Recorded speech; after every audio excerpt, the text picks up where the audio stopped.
नमस्कार दोस्तों, स्वागत है मेरे YouTube चैनल पर। आज मैं लेकर आया हूँ कक्षा 10th क्लास भौतिकी चैप्टर नंबर 4 विद्युत धारा। ठीक है, तो इसके कुछ भाग को इसके पीछे वाले वीडियो में बता चुके हैं और इसको शुरू से अंत तक देखें, लाइक करें, शेयर करें तथा मेरे चैनल को सब्सक्राइब कर लें ताकि सभी नोटिफिकेशन इसी प्रकार से आपको मिलता रहे। ठीक है, तो चलिए सबसे पहला आज का टॉपिक है एमीटर तथा वोल्ट मीटर में क्या अंतर है। यानी कि प्रश्न है, यह VVIP प्रश्न है आपके बोर्ड की परीक्षा के लिए। एमीटर तथा वोल्ट मीटर में क्या अंतर है। ठीक है, तो सबसे पहले हम देखते हैं कि एमीटर क्या है, उसके बाद देखेंगे वोल्ट मीटर क्या है। ठीक है, तो देखिए, जिस यंत्र के द्वारा किसी विद्युत परिपथ की धारा मापी जाती है उसको एमीटर कहते हैं। यानी कि जिस पथ के द्वारा, यानी कि जिस यंत्र मतलब कि जिस उपकरण के द्वारा विद्युत धारा को मापी जाती है, यानी कि जिस यंत्र के द्वारा किसी विद्युत परिपथ की धारा को मापी जाती है उसी को हम क्या कहते हैं, एमीटर कहते हैं। कोई दिक्कत नहीं। प्रश्न पूछे कि एमीटर तथा वोल्ट मीटर में क्या अंतर है, तो सबसे पहले हम ये देखेंगे कि एमीटर किसे कहते हैं। तो जिस यंत्र के द्वारा किसी विद्युत परिपथ की धारा, यानी कि विद्युत परिपथ, यानी कि देखिए विद्युत तो जानते हैं आप, विद्युत परिपथ की धारा, यानी कि विद्युत मैंने क्या होता है, बिजली। विद्युत मैंने क्या होता है, बिजली, जिसको आम भाषा में हम बिजली कहते हैं। परिपथ मैंने होता है रास्ता। परिपथ मैंने क्या होता है, रास्ता की धारा, यानी कि विद्युत परिपथ की धारा जिस उपकरण के द्वारा हम मापते हैं उसी उपकरण को हम क्या कहते हैं, एमीटर कहते हैं। कोई दिक्कत नहीं। यानी कि विद्युत परिपथ की धारा को एक निश्चित परिमाप के द्वारा जिस उपकरण या जिस यंत्र के द्वारा हम मापते हैं उसी को हम क्या कहते हैं, एमीटर कहते हैं। कोई दिक्कत नहीं। अब देखिए हम वोल्ट मीटर किसे कहते हैं। ठीक है ना, तो देखिए वोल्ट मीटर यह किसी विद्युत परिपथ में किन्हीं दो बिंदुओं के बीच विभवांतर को मापता है। यानी कि विद्युत परिपथ में देखिए जिस यंत्र के द्वारा किसी विद्युत परिपथ के किन्हीं दो बिंदुओं के बीच के विभवांतर को मापा जाता है उसी को हम क्या कहते हैं, वोल्ट मीटर कहते हैं। विभवांतर, विभवों के अंतर, इसके पहले भी आपको हम बता चुके हैं ना कि दो बिंदुओं के बीच के विभवों के अंतर को हम क्या कहते हैं, विभवांतर कहते हैं। तो उसी प्रकार से यह वोल्ट मीटर जो पूछ रहा है, यह वोल्ट मीटर यानी कि वैसा उपकरण या जिस उपकरण के द्वारा किसी विद्युत परिपथ के किन्हीं दो बिंदुओं के बीच के विभवांतर को हम मापते हैं उसी उपकरण को वोल्ट मीटर कहते हैं। क्या कहते हैं, उसी उपकरण को वोल्ट मीटर कहते हैं। कोई दिक्कत जी। तो इसे हमेशा, यानी कि वोल्ट मीटर जो है ना, यह आपका VVI प्रश्न है, इसको देख लीजिएगा। यह क्या है, VVI प्रश्न है और यह वोल्ट मीटर तथा एमीटर प्रश्न पूछेगा कि बताइए वोल्ट मीटर या एमीटर में क्या अंतर है। ठीक है, दोनों में अंतर पूछेगा तो सीधे आप बोलिएगा एमीटर और वोल्ट मीटर में निम्नलिखित अंतर है। ठीक है, सीधे लिख दीजिएगा, एमीटर लिख करके डैश दीजिएगा और वहाँ लिखना शुरू कर दीजिएगा कि जिस यंत्र के द्वारा किसी विद्युत परिपथ की धारा को मापी जाती है उसी को हम क्या कहते हैं, एमीटर कहते हैं। यानी कि जिस उपकरण के द्वारा विद्युत परिपथ की धारा को मापी जाती है उसको हम क्या कहते हैं, एमीटर कहते हैं। कोई दिक्कत नहीं। उसके बाद देखिए, उसके बाद आ गया आपका वोल्ट मीटर। ठीक है ना, तो वैसा उपकरण या जिस यंत्र के द्वारा किसी विद्युत परिपथ के किन्हीं दो बिंदुओं के बीच के विभवांतर को मापते हैं उसी को हम क्या कहते हैं, वोल्ट मीटर कहते हैं। क्या कहते हैं, यहाँ देखिए इसमें विद्युत परिपथ की धारा को मापना होता है, जबकि यहाँ दो यानी कि विभवों के अंतरों के बीच की धारा के परिमाण को मापना होता है। कोई दिक्कत, इसमें कोई दिक्कत तो नहीं है ना। फर्क इतना ही है, थोड़ा सा ज्यादा मतलब कि घुमाव नहीं है, बस इसमें विद्युत परिपथ की धारा को मापते हैं और इसमें हम विभव के अंतर की परिमाप को जानते हैं। ठीक है, उसके बाद है आपका ओम का नियम। क्या है, ओम का नियम, या आपका ओम का नियम, जिसका संकेत ऐसे हम दर्शाते हैं। ठीक है ना, ओम का जो संकेत होता है ना, यह ऐसे होता है। कोई दिक्कत, तो देखिए 1826 में जर्मन वैज्ञानिक, यानी कि 1826 में, कब, 1826 में कौन थे, जर्मन वैज्ञानिक। यह वैज्ञानिक का नाम क्या था, यानी कि यह जो वैज्ञानिक थे वे कहाँ के थे, जर्मन के थे और इनका नाम था जॉर्ज साइमन ओम। क्या नाम था, जॉर्ज साइमन ओम। जॉर्ज साइमन ओम। तो सन 1826 में जर्मन वैज्ञानिक जॉर्ज साइमन ओम ने किसी चालक के सिरों पर लगाए विभवांतर तथा उसमें प्रवाहित होने वाली विद्युत धारा का संबंध एक नियम के द्वारा व्यक्त किया। उसी नियम को ओम का नियम कहते हैं। कोई दिक्कत? जी नहीं। प्रश्न पूछेगा कि ओम का नियम का प्रतिपादन किसने किया? ऑब्जेक्टिव में पूछेगा, ठीक है। तो सीधे लिखिएगा जॉर्ज साइमन ओम ने। कब? 1826 में। जॉर्ज साइमन ओम कौन थे? यह जर्मन वैज्ञानिक थे जिन्होंने ओम के नियम का प्रतिपादन किया।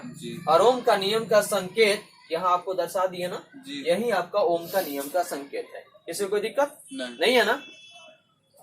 तो देखिए, और इस नियम का अनुसार यदि किसी चालक के ताप में परिवर्तन न हो, चालक के ताप में परिवर्तन यानी कि बदलाव न हो, यानी परिवर्तन का अर्थ होता है बदलाव। अगर किसी चालक के ताप में किसी प्रकार का बदलाव नहीं हो, परिवर्तन नहीं हो, तो उसमें प्रवाहित धारा उसके सिरों के बीच आरोपित विभवांतर के समानुपाती होती है। कैसी होती है? समानुपाती होती है। कोई दिक्कत नहीं। तो उसके बाद हम लेकर के चलते हैं कि ओम का नियम, जहाँ R एक नियतांक है, यानी कि इसका सूत्र होता है, ठीक है।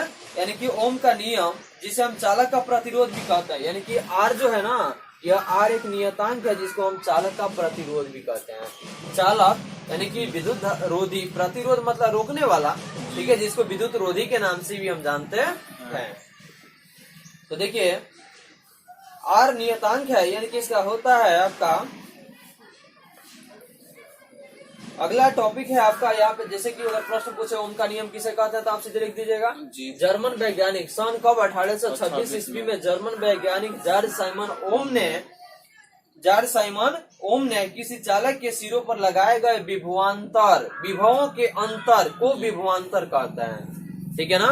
विभवांतर तथा उसमें प्रवाहित होने वाला, प्रवाहित मतलब कि उसमें जाने वाला, प्रवाहित मतलब उसमें जाने वाला, प्रवाहित विद्युत धारा यानी कि उसमें प्रवाहित होने वाली विद्युत धारा के संबंध जो है उसके एक नियम के द्वारा प्रतिपादित किया। उसी नियम को हम क्या कहते हैं? ओम का नियम कहते हैं। इस क्वेश्चन को भी देख लीजिएगा, ठीक है ना। यह प्रश्न आपके लिए महत्वपूर्ण है, ठीक है। कोई दिक्कत? इसमें अगर किसी को दिक्कत हो तो बोलिए। देखिए, उसके बाद है आपका प्रतिरोध। क्या है? अगला टॉपिक है आपका ओम का नियम। हो गया क्लियर? इसमें किसी को दिक्कत तो नहीं है ना? इसके बाद देखिए प्रतिरोध, जो कि इसके पहले भी हम बता चुके हैं कि प्रतिरोध का मतलब क्या होता है। बताया हुआ है ना जी, कि प्रतिरोध का मतलब होता है अवरोध। प्रतिरोध मतलब क्या होता है? अवरोध।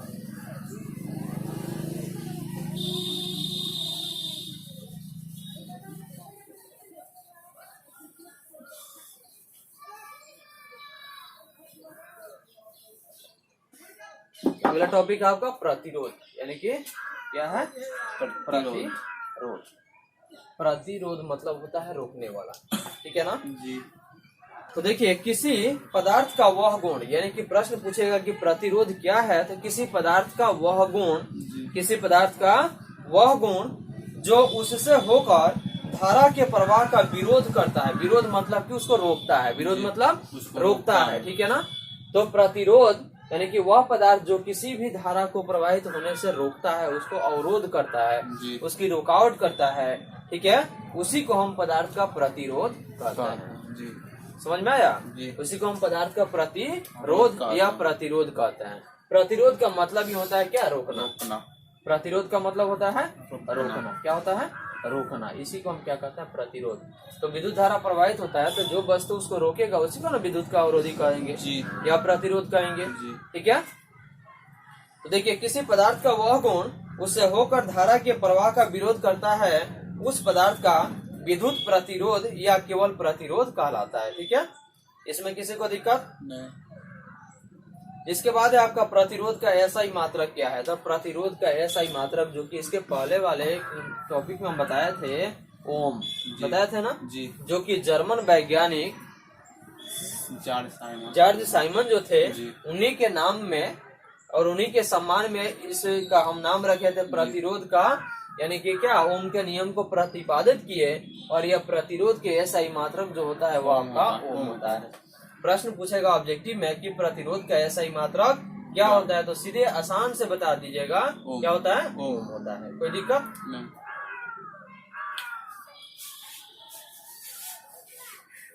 तो इसके तो देखिए चालक और प्रतिरोधक, ये तो जान गए आप लोग। प्रतिरोधक यानी कि प्रतिरोध रोकने में जो वस्तु काम करे उसको प्रतिरोधक कहते हैं जी।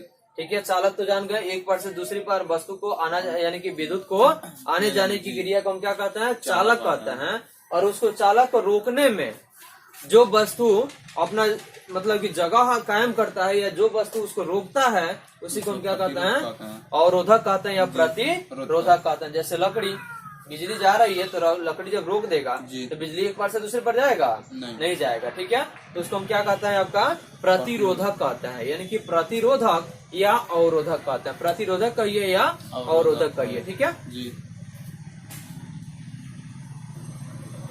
तो प्रश्न पूछेगा कि प्रतिरोध क्या है। प्रतिरोधक तो एक ऐसी युक्ति है और प्रतिरोध उसका एक गुण है। प्रतिरोध उसका गुण है क्योंकि वह प्रतिरोध मतलब रोक रहा है। देखिए यहाँ अंतर पूछेगा, प्रतिरोध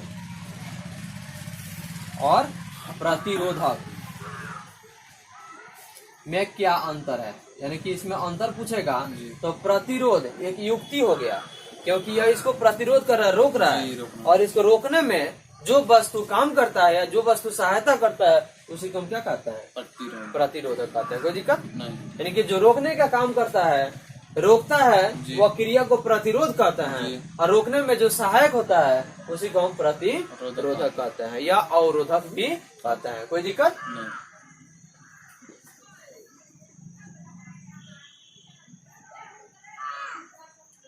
तो प्रतिरोधकता का ऐसा ही मात्रक प्रश्न पूछेगा कि प्रतिरोधकता का ऐसा ही मात्रक क्या है, तो सीधे लिखेगा ओम मीटर। यानी कि प्रतिरोधकता प्रश्न पूछेगा, प्रतिरोधकता देखिए प्रतिरोधकता का ऐसा ही मात्रक पूछेगा तो सीधे लिखिएगा क्या, ओम मीटर, यानी कि ओम मीटर कर दीजिएगा। यह आपका प्रतिरोधकता का ऐसा ही मात्रक हो गया। कोई दिक्कत नहीं।